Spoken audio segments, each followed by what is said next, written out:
Spiderman brand new day. பொதுவாக Spiderman பாருங்கள் எல்லாத்துலேயுமே நீங்கள் வந்து அந்த கேமரா ஒர்க்கு, அப்புறம் ஸ்பைடர்மேன் அந்த வெப் விட்டுட்டு ஒரு பில்டிங்லேருந்து இன்னொரு பில்டிங் தாவறது வந்து நம்ம வந்து பார்க்கும்போது கேமரா ஆங்கிள்ஸ்லாம் இப்படி மூவ் ஆகிட்ருக்கோம், தாவறது மாதிரி அந்த மாதிரி காமிப்பாங்க. பட் இந்த படத்தில் வந்து ஸ்டார்டிங் சீன்ஸ்லேருந்தே அவர் வந்து ஸ்டார்டிங் சீனே பில்டிங்லேருந்து அப்படியே கீழே குதிக்கிற மாதிரி இருக்கும். அப்படியே குதிக்கும்போது கேமரா கூடவே சேர்ந்து போகும். அந்த விஷயம் வந்து 3Dயில் பார்க்கும்போது ரொம்பவே நல்லா இருந்தது, பார்க்குறதுக்கே சூப்பராக இருந்தது. நம்மளே ஏதோ ஸ்பைடர்மேனாக மாறி நம்ம வந்து பில்டிங் நம்ம தாவிக்கிட்டு இருக்கிற மாதிரியெல்லாம் ஒரு ஃபீல் இருந்தது. அந்த விஷயம் பார்த்த ஒரு 10 மினிட்ஸ்லேயே படம் ஒர்த்துடா அப்படின்ற ஒரு ஃபீலை வந்து கொடுத்துட்டாங்க. சரி, இப்போது ஸ்பைடர்மேன் பிராண்ட் நியூ டே வந்து படம் எப்படி இருக்குது? இந்த படத்தோட கதை பார்த்தீங்கன்னா, ஸ்பைடர்மேன் வந்து இருக்கார், அவர் வந்து தனியாக இருக்கார். ஏன்னா போன பாட்டில் தான் ஒரு ஸ்பெல் போட்டு எல்லாருக்குமே ஸ்பைடர்மேனை மறக்க வச்சுருவாங்க. அந்த ஸ்பெல் அப்படியே இதில் கண்டினியூ ஆகுது. யாருக்குமே ஸ்பைடர்மேனை ஞாபகம் இல்லை. அவர் வந்து ஸ்பைடர்மேன் வந்து தனியாக அவரோட ரூமில் எல்லா க்ரைமையுமே தனித்தனியாக ஃபைட் பண்ணிக்கிட்டே இருக்கார். அப்புறம் அவருக்கு வந்து திடீர்னு இந்த மாதிரி ஹைட் அண்ட் சென்சஸ் எல்லாமே அதிகமாகுது, டிஎன்ஏ வந்து எவால்வ் ஆகுது.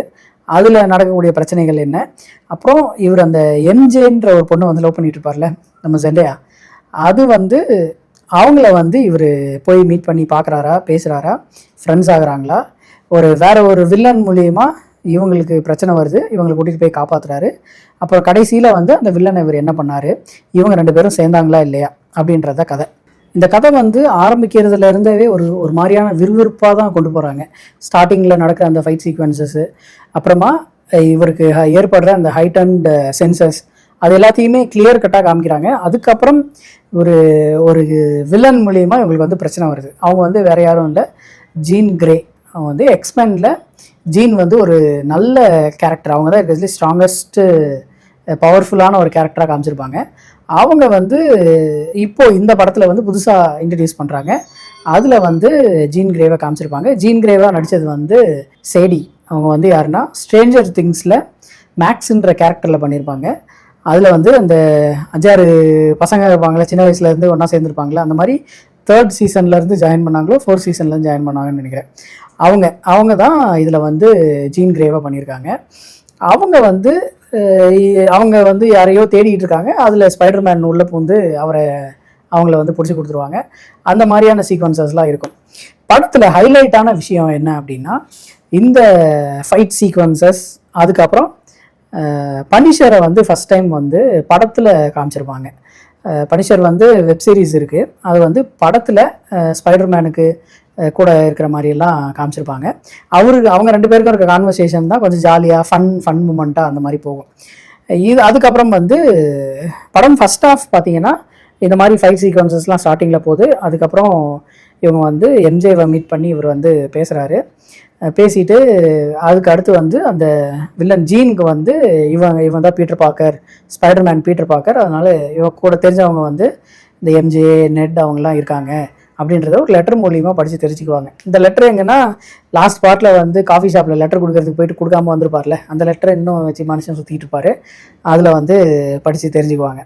அதுக்கப்புறம் ஜீன் வந்து எம்ஜேவை பழி வாங்கணும் அப்படின்றதுக்காக எம்ஜேவை கொலை பண்ணுறதுக்கு ட்ரை பண்ணுறாங்க. அப்படின்றதால ஸ்பைடர்மேன் வந்து எம்ஜேவை காப்பாற்றி பனிஷர்கிட்ட அவரோட இடத்துல வந்து வச்சுருப்பாங்க.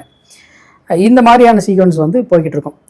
இதில் படத்தில் வந்து செகண்ட் ஹாஃபில் தான் அந்த முக்கியமான ஒரு சீன், ஹல்க் ஸ்பைடர்மேனுக்கான ஒரு கிளாஷ், அந்த சீன் வந்து வச்சுருப்பாங்க. தோர் ரக்னராக்கில் வந்து ஜாலியாக இருக்கிற மாதிரி காமிச்சிருப்பாங்க ஹல்கை. பட் அந்த மாதிரிலாம் இல்லாமல் இதில் வந்து ஒரு டைலாக் இருக்கும், no Banner no gene only Hulk அப்படின்னு சொல்லி ஒரு டைலாக் வச்சுருப்பாங்க. அந்த இடத்துலலாம் ரொம்ப பார்க்கவே நமக்கு வந்து பயமாக இருக்கும், அந்தளவுக்கு ஒரு சீக்வன்ஸ் இது எப்பயும் போல் இங்கேயும் ஹல்க் வந்து ஸ்பைடர்மேனை போட்டு தவான்னு துவைக்கிறாரு, தொங்குட்டு அடிக்கிறாரு. அந்த விஷயம் வந்து இதுலேயே ஐகானிக் சீன், அது வந்து இதுலேயும் வச்சுருக்காங்க. ஹல்கு கிட்ட அந்த மாதிரி தவா வாங்கினது ஃபஸ்ட்டு பார்ட்டில் லோக்கி அவெஞ்சர்ஸில், அதுக்கு அடுத்து வந்து தோர், இப்போ வந்து ஸ்பைடர்மேன். இந்த 3 பேரையுமே தவான்னு துவைச்சிருக்காரு.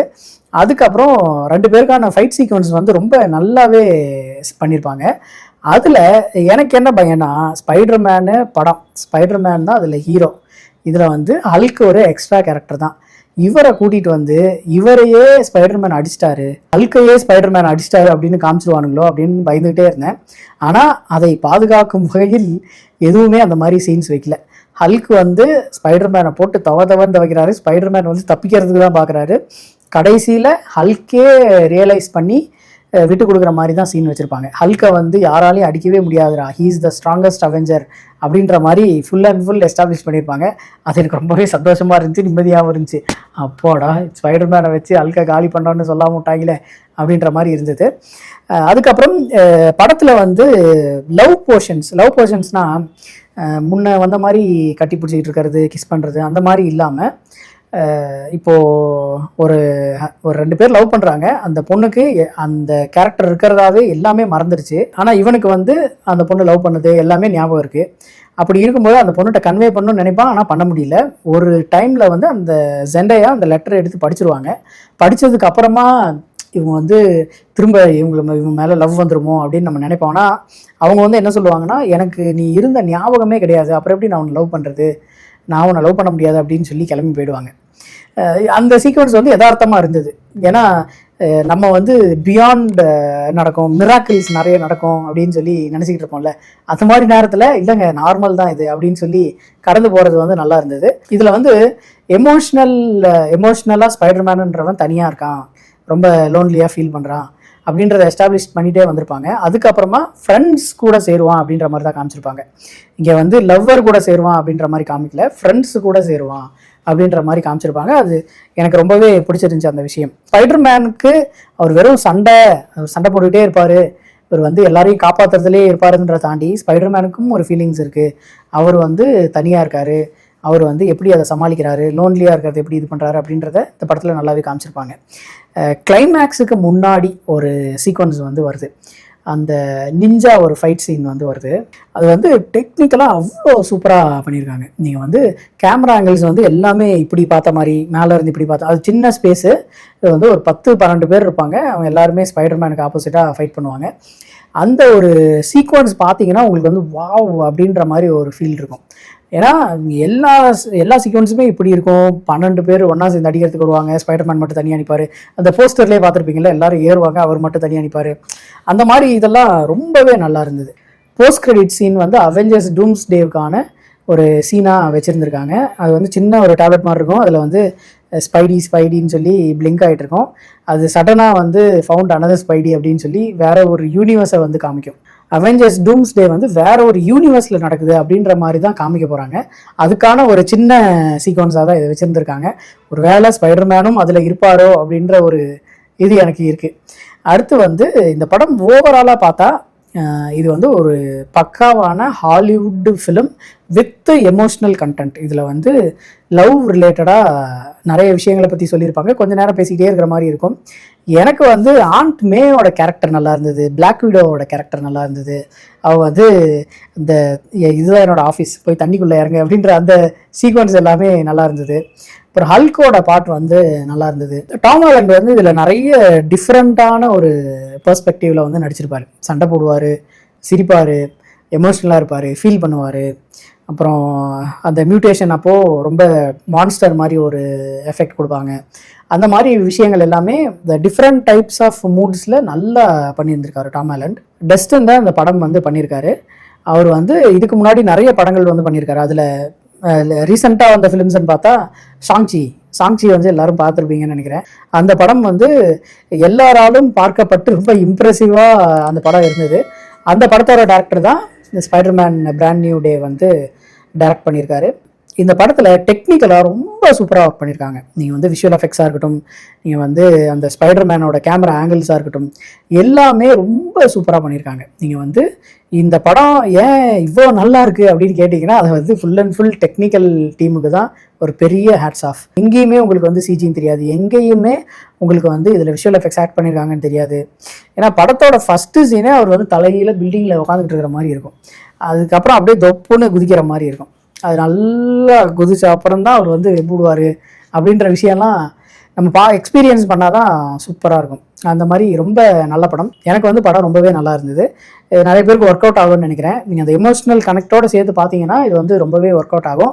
இல்லை உங்களுக்கு எமோஷனல் கனெக்ட் வந்து பெருசாக இல்லை, நான் வந்து லவ்வெல்லாம் பெருசாக ஃபீல் பண்ண மாட்டேன் அப்படின்னு நினச்சிங்கன்னா இது வந்து கொஞ்சம் உங்களுக்கு லேக் அடிக்கிற மாதிரி தான் இருக்கும். பட் ஓவராலாக பார்க்கும்போது ஹாலிவுட் படம் தான், அதை வந்து அடிச்சிக்கவே முடியாது. அந்த அளவுக்கு டெக்னிக்கலாக சூப்பராக ஒர்க் பண்ணியிருக்காங்க. நீங்கள் டைம் இருக்குது அப்படின்னா கண்டிப்பாக போய் படத்தில் தியேட்டரில் 3Dயில் பாருங்கள். ஒரே ஒரு ஷாட் வந்து 3Dயில் சூப்பராக பண்ணியிருக்காங்க. பக்கத்துலேயே வந்துட்டு போகிற மாதிரி ஒரு ஃபீல் இருக்கும். அந்த ஷாட்டை வந்து பார்த்தீங்கன்னாவே உங்களுக்கே ரொம்ப பிடிக்கும். பனிஷரும் ஸ்பைடர்மேனுக்கும் நடக்கிற அந்த கான்வர்சேஷன் வந்து நல்ல காமிக்கலாக கொண்டு போயிருப்பாங்க. அந்த இது எனக்கு ரொம்ப பிடிச்சிருந்துச்சு. ஏன்னா பனிஷரை வந்து இத்தனை நாள் கோவமாகவே பார்த்துட்டு இப்போ வந்து ஜாலியாக இருக்கிற மாதிரி பார்க்குறது வந்து நல்லா இருந்தது. டைம் இருந்தால் கண்டிப்பாக எல்லோரும் போய் பாருங்கள். இது வந்து ஒரு ஹாலிவுட் ட்ரீட்டாக உங்களுக்கு இருக்கும். ஸ்பைடர்மேன்னாவே சின்ன பசங்க பார்க்குறது அப்படின்னு சொல்லி முன்னே இருந்தது. ஆனால் இப்போ வந்து அந்த 90s கிட்ஸ் தான் வளர்ந்து பெருசாகி இப்போ அவங்களும் இந்த படத்தை பார்த்துக்கிட்டு இருக்காங்க. அது மட்டும் இல்லாமல் 2K கிட்ஸும் ஸ்பைடர்மேன், அவெஞ்சர்ஸ் இது எல்லாத்தையுமே ஃபாலோ பண்ணிட்டு இருக்காங்க. அதனால் இது வந்து சின்ன பசங்களுக்கான படம் அப்படின்னு நினைக்காதீங்க. யார் வேணாலும் இந்த படத்தை போய் பார்க்கலாம். எனக்கு என்னென்னா 8 செகண்ட்ஸ் வந்து ஒரு கிஸ் சீனை வந்து கட் பண்ணிட்டாங்க. இது லியோவில் அவ்வளோ எலாபரேட்டாக வச்ச ஒரு சீனை இங்கே ஏன் கட் பண்ணாங்க அப்படின்றதே நமக்கு தெரியல. ஏதாவது ஒன்று பண்ணணும் அப்படின்றதுக்காக பண்ணியிருக்காங்களா என்னன்னு தெரியல.